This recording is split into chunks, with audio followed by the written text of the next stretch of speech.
Hello friends. आजचा जो पिक card रीडिंगचा विषय आहे तो आहे म्हणजे हू यू आर. तुम्ही कोण आहात, म्हणजे तुमचं व्यक्तिमत्व कसं आहे तुमच्या.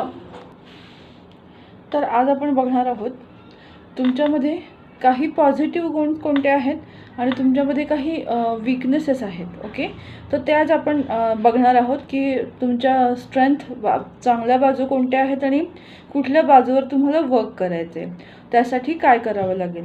ओके, तर 2 पाईल मी ठेवली आहे. एक आहे गोल्डन कलर, सेकंड आहे सिल्वर कलर. ओके, दोन्हीपैकी एक पाईल चूज करा. दोन्ही पाईल चूज केलं तरी हरकत नाही. सो जास्त वेळ न घालवता आपण बघूया पाईल नंबर 1. हॅलो फ्रेंड्स, पाईल नंबर 1 ज्यांनी पण हे गोल्ड कलर चूज केला आहे त्यांची कार्ड्स मी सांगते, नंतर शो करते. 6 of cups, S of swords, the fool, queen of swords, king of wands, queen of pentacle, king of pentacle, the world, justice आणि द सन. ओके, सो मला असं दिसतं आहे की आपण आधी चांगल्या गोष्टींपासून सुरुवात करूया की तुमच्यामध्ये कोणत्या छान तुमची स्ट्रेंथ काय आहे.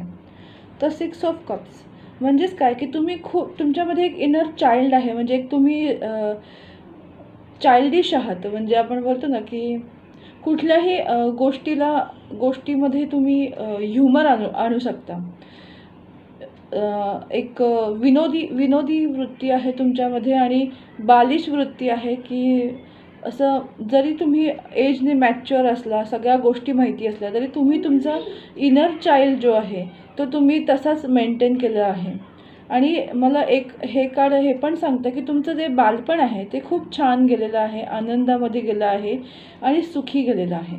ओके, नंतर आहे S of swords. S of swords मला हे सांगतं की तुमच्यापैकी काही लोक आध्यात्मिक गोष्टींकडे जास्त त्यांचा कल असेल किंवा लोकांची सेवा करणं त्यांना आवडत असेल, किंवा एक आहे की तुमच्यामध्ये असे गोष्टी आहेत की तुमच्यामध्ये क्लॅरिटी आहे, तुमच्या विचारांमध्ये क्लॅरिटी आहे, तुमच्या जीवनाच्या कुठल्याही गोष्टीमध्ये तुम्हाला क्लॅरिटी आहे की तुम्हाला काय करायचं आहे, किंवा तुम्ही कुठल्याही गोष्टीचा विचार करताना क्लिअर पद्धतीने विचार करता, रोखठोक ज्याला म्हणतो आपण तशा पद्धतीने, म्हणजे कन्फ्यूज कमी होता. तुमच्यामध्ये क्लॅरिटी तुम्हाला कुठल्याही गोष्टीमध्ये क्लॅरिटी आहे. म्हणजे कुठलीही गोष्ट करायची असेल, समजा आता शिक्षण घ्यायचं आहे तर कोणतं शिक्षण घ्यायचं, तर याबद्दल तुम्हाला ऑलरेडी क्लॅरिटी आहे तुमच्या माइंडमध्ये. असं तुमचं व्यक्तिमत्व आहे. कोणतीही गोष्ट करताना ती गोष्ट करायच्या आधी तुमच्याकडे पूर्ण प्लॅनिंग असतं. अशा पद्धतीचं वेल ऑर्गनाइज्ड पर्सन आहात तुम्ही. द फूल कार्ड हे सांगतं मला की तुम्ही खूप बेफिकीर पद्धतीने, म्हणजे तुमचा स्वभाव खूप बेफिकीर आहे, म्हणजे प्रवाहाच्या विरुद्ध जायला तुम्ही घाबरत नाही आणि इतकं स्वतःवर विश्वास ठेवून बेधडकपणे तुमची पुढे जायची तयारी आहे. अशा पद्धतीचे मला हे स्ट्रॉंग तुमची बाजू दिसत आहे. आणि नंतर आहे queen of swords. Queen of swords आपल्याला हे सांगतं की तुम्ही तुमच्या करिअरमध्ये खूप चांगली उंची गाठाल, किंवा काही लोकांनी गाठलीही असेल. म्हणजे करिअरिस्टिक तुमचं लाईफ आहे, तुम्हाला करिअरमध्ये सक्सेस मिळणार आहे आणि करिअरमध्ये काहीतरी स्वतःचं अस्तित्व निर्माण करणे हे तुमच्यामध्ये प्रखर जाणून येतं. ओके, तर आता बघूया की तुमचे काही कमकुवत बाजू कोणती आहे. तर किंग ऑफ वॉन्ड्स.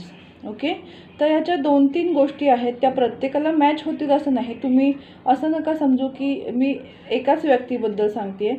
खूप जण हे बघत असतील तर ते प्रत्येकाच्या ह्याच्यामध्ये थोडंसं म्हणजे इन्क्लूड असेल. आणि हे एक जनरल प्रिडिक्शन आहे, सो प्रत्येकाला हे मॅच होईलच असं नाही. किंग ऑफ वॉन्ड्स मला हे दाखवतं की थोडंसं म्हणतात ना की समजून घ्यायची जी कला आहे थोडी कुठेतरी कमी पडते. म्हणजे कुठल्याही व्यक्तीला समजून घेताना थोडंसं तुमच्यामध्ये प्रॉब्लेम येऊ शकतो. आणि काही व्यक्ती असे असतील की ज्यांना एकापेक्षा अधिक व्यक्तींबरोबर राहायला आवडतं, म्हणजे इन सेन्स रिलेशनशिप. रिलेशनशिप तुम्हाला एका व्यक्तीपेक्षा अधिक व्यक्तींबरोबर ठेवायला आवडते, अशा पद्धतीचे तुमचं व्यक्तिमत्व असू शकतं. म्हणजे ही तुमच्यामधली थोडीशी वीक बाजू आहे. नंतर आहे क्वीन ऑफ पेंटिकल आणि king of pentacle. I think मला असं वाटतं आहे की वीकनेसमध्ये हे कार्ड्स आले आहेत. याचा अर्थ तुम्हाला फायनान्शियली प्रॉब्लेम भरपूर सतावत आहे. जरी तुम्ही करिअरमध्ये सक्सेस असाल तरी फायनान्स तुमच्या लाईफमध्ये टिकत नाही. आणि मोस्ट ऑफ मला असं दिसतं की फायनान्शियली खूप लॉसेस झाले असतील. त्याच्यामुळे तुम्ही थोडंसं एक म्हणतात ना की दुःखी झालेला आहात की अरे एवढं सगळं करतोय पण फायनान्सच आपल्याकडे टिकत नाही आहे, अशा पद्धतीने. तर तुम्हाला कोणत्या गोष्टींची काळजी घ्यायला पाहिजे? द वर्ल्ड, ट्रस्ट ठेवला पाहिजे. युनिवर्सवर, देवावर ट्रस्ट ठेवा. तुमच्या लाईफमध्ये द सन कार्ड काय सांगते, तर तुमचं फ्युचर एकदम ब्राईट होणार आहे. जो फायनान्शियल प्रॉब्लेम आहे तो तुमच्या लाईफमधला जाणार आहे. पण तुम्हाला काय केलं पाहिजे, कुठल्या गोष्टीवर वर्क केलं पाहिजे? तर जस्टिस म्हणजेच काय की बॅलन्स. जसं हे लिब्राचं साईन आहे आणि मोस्ट ऑफ कार्ड्स आपल्याला सॉर्ड्सची आली आहेत. सो एकच सांगेन मी की तुम्हाला तुमच्या लाईफमध्ये बॅलन्स करणं गरजेचं आहे. मग तो हिशोब असू शकतो, खर्चाचा बॅलन्स असू, म्हणजे एक म्हणतात ना की इन्कम आणि खर्च याचा बॅलन्स असू शकतो. तुमच्या मेंटली आणि फिजिकली वर्कमध्ये बॅलन्स असू शकतो. तुमच्या मधला डिवाईन फेमिनाईन, डिवाईन मॅस्क्युलिन आस्पेक्टचा बॅलन्स असू शकतो. ओव्हरऑल तुम्हाला बॅलन्सिंग करायची गरज आहे तुमचं लाईफ. तुम्ही कसं करणार? तर खर्चाबाबतीत असेल तर तुम्ही आधी असं करायचं की इन्कम जेवढं आहे त्यामध्ये कमीत कमी 10% माझी तरी स्टार्टिंगला मला सेविंग करायचं आणि त्याच्यानंतर उरलेल्या पैशामध्ये खर्चाचं बॅलन्सिंग करायचं आहे. अशा पद्धतीने काहीतरी तुम्ही विचार केला पाहिजे. आणि बाकीच्यासाठी तुम्हाला मोस्ट ऑफ मी सांगते तुम्ही मेडिटेशन करा. मेडिटेशनने तुम्हाला खूप गोष्टी उपयोगी पडतील बॅलन्सिंग करायला. तर मी काही मेसेजेस आहेत की जे तुमच्यासाठी उपयोगी असतील. तर फर्स्ट आपण चार्म्स बघूया. ओके, फर्स्ट आहे टर्टल, कासव दिसतंय. तर कासव आपल्याला इंडिकेट करतं की तुम्हाला काय करायचं आहे. तर तुमची जी लाईफ आहे ती स्लोली चालू आहे पण स्टडी होणार आहे. जरी आत्ता वाटतं की लाईफमध्ये काहीच अर्थ नाही आहे, तथ्य नाही आहे, पण पुढे जाऊन तुमच्या लाईफमध्ये ती मोठा मुकाम हासिल करणार आहे आणि ते कायम राहील. ओके, आणि काही मेसेजेस आहेत जे तुमच्याशी रिलेट होऊ शकतात. कदाचित काही म्हणजे गोष्टी तुम्हाला लक्षात घेतल्या पाहिजेत आणि काही दिवस किंवा काही मंथ तुमच्यासाठी लकी असतील, असंही असेल. ओके, तर फर्स्ट आपण बघूया. अच्छा, एवढं सगळं आलं, आपण एकच काम करू, एकच do some exercise, shake your body. म्हणजे आय थिंक मला असं वाटतं की तुम्हाला एक्सरसाइजची गरज आहे तुमच्या लाईफमध्ये. एक जेव्हा आपण एक्सरसाइज करतो आणि शेक युअर बॉडी म्हणजे तुम्हाला बॉडीची हालचाल करायची गरज आहे. जेव्हा तुमच्या बॉडीमध्ये व्हायब्रेशन्स निर्माण होतात त्यावेळी तुम्हाला एक म्हणतात ना की उत्स्फूर्त असं लाईफ तुमच्या पुढे येईल. म्हणजे एक जे कंटाळवाणं चालू आहे तुमचं लाईफ, एका जागी बसून तुमचं काम असू शकतं, वर्क फ्रॉम होम चालू आहे त्यामुळे. सो तुम्हाला थोडा एक्सरसाइज करायची गरज आहे, हेल्थची काळजी घ्यायची गरज आहे. हा एक मेसेज दिसतो आहे. आणि आपण बघूया की तुम्हाला अजून काय लक्षात घ्यायचं आहे. ओके, दोन मेसेज आलेत. जून आणि जुलै हे मंथ तुमच्यासाठी लकी ठरणार असतील. या 2 मंथमध्ये काहीतरी अशा घटना घडतील पुढच्या वर्षी. आता ऑब्व्हियसली जून जुलै आत्ता तर नाही आहे. सो पुढच्या वर्षी जून जुलैमध्ये तुम्हाला नक्कीच काहीतरी गुड न्यूज मिळणार आहे. सो त्याच्यासाठी तयार राहा. आणि आणखीन एक लास्ट कार्ड काढूया आपण. Okay, November. सो नोव्हेंबर आता जो येणारा नोव्हेंबर आहे त्या नोव्हेंबर महिन्यामध्ये कदाचित काही तुम्हाला अशा गोष्टी समजतील की ज्याने तुमचा फायदा होऊ शकतो, लकी ठरू शकतात. ओके, तर हे होते काही मेसेजेस. आणि आपण बघूया आता पाईल नंबर 2. तुमच्याशी या गोष्टी रिलेट होत आहेत की नाही मला नक्की कळवा. आजचा विषय तुम्हाला कसा वाटला? थोडासा मोठा आहे पण इट्स फाईन, तुमच्यासाठी नक्कीच. आपण तुमच्या कमेंट्स मला नक्कीच कळवा. आपण आता जास्त वेळ न घालवता बघूया पाईल नंबर 2. हॅलो, पाईल नंबर 2 ज्यांनी पण हे सिल्वर कलर चूज केला आहे त्यांची कार्ड्स मी सांगते, नंतर शो करते. The hierophant, ace of pentacle, 3 of cups, 8 of pentacle, queen of swords, four of pentacle, 3 of pentacle, strength, the hangman आणि द एम्प्रेस कार्ड. ओके, तर सगळ्यात पहिल्यांदा आपण स्टार्ट करूया. What is your strength? First card hierophant. Hierophant आपल्याला सांगतं की तुम्ही खूप छान स्टुडंट आहात आणि त्याचबरोबर जेव्हा तुम्ही कुणाला एखादी गोष्ट समजावून सांगत असाल, टीच करत असाल, तर तुम्ही व्हेरी गुड टीचर आहात.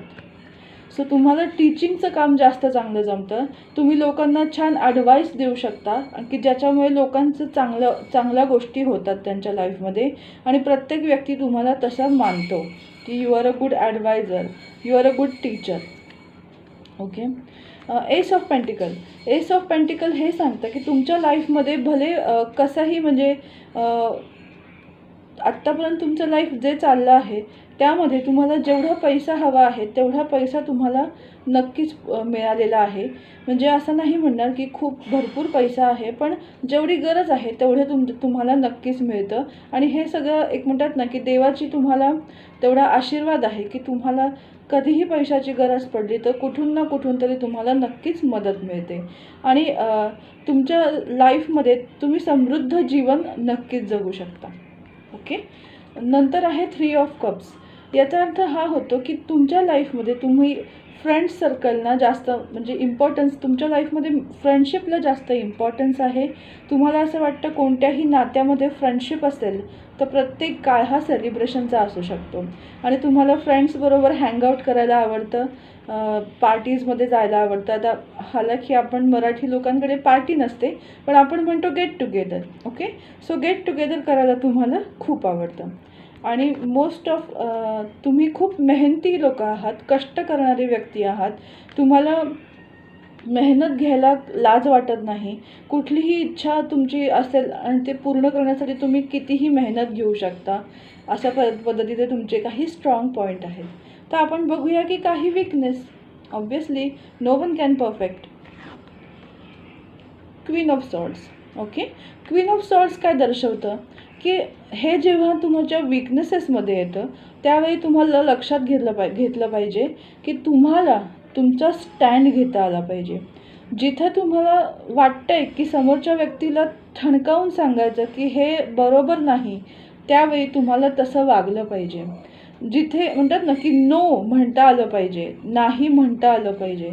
अशा पद्धतीचं मला हे दिसतं की तुम्ही कोणाला नाही बोलू शकत नाही आणि तुमची बाजू तुम्ही कोणाला सांगत नाही. का?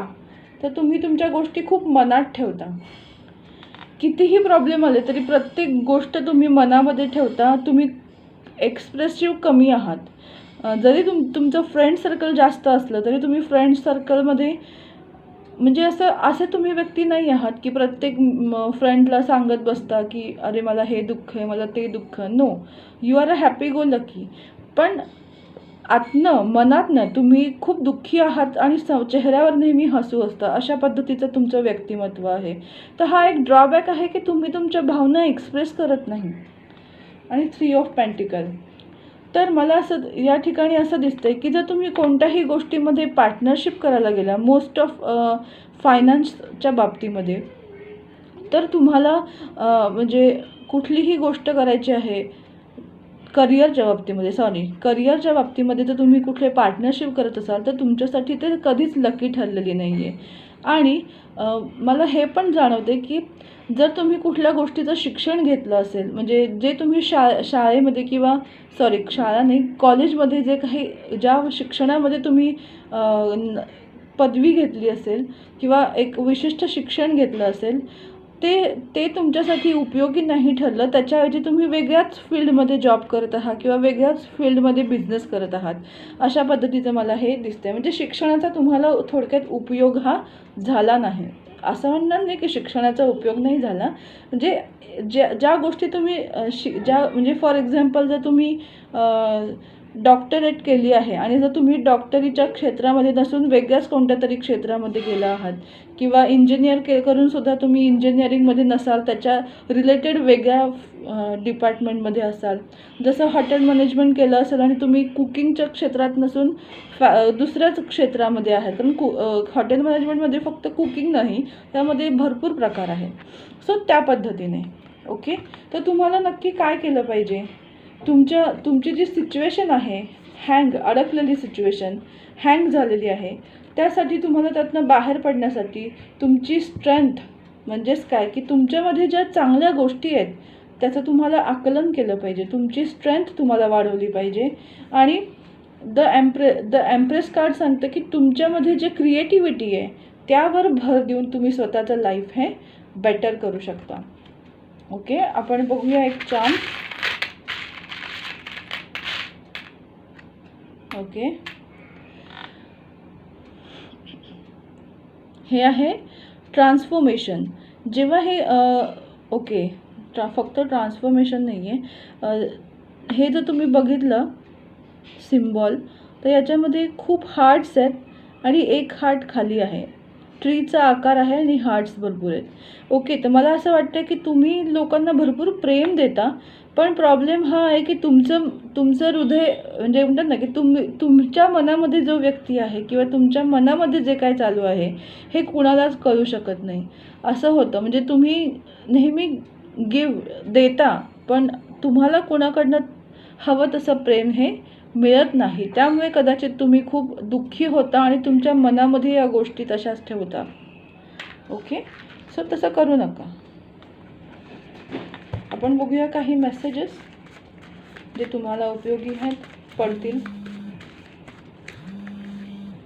ओके, तर नंबर 2, 11, 20 आणि 29 या तारखांमध्ये तुम्हाला काहीतरी चांगल्या गोष्टी समजतील, तुमच्या लाईफमध्ये काहीतरी छान इफेक्ट होण्याची शक्यता आहे, मग ते कोणत्याही महिन्याच्या असू दे.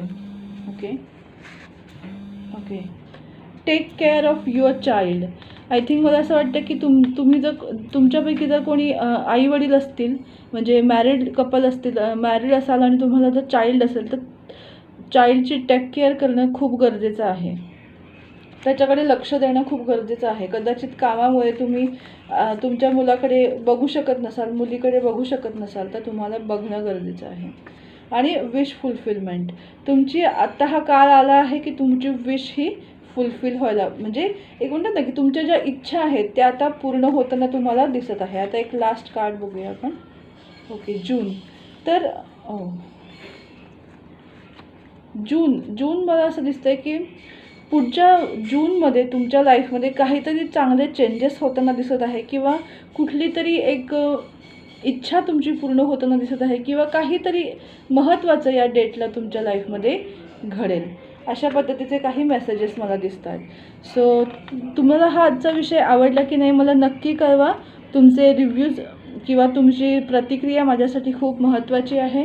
तुम्हाला जर पर्सनल रीडिंग करायचं असेल तर तुम्ही माझ्याकडे करू शकता. सध्या माझ्याकडे थोडा डिस्काउंट चालू आहे. सो आता मी जास्त बोलत नाही. आज थोडासा लेट झाला मला व्हिडिओ टाकायला, पण इट्स फाईन. मी उद्या परत भेटेन तुमच्याशी नवीन व्हिडिओ घेऊन, नवीन माहिती घेऊन. तोपर्यंत स्वस्थ राहा, मस्त राहा. बाय.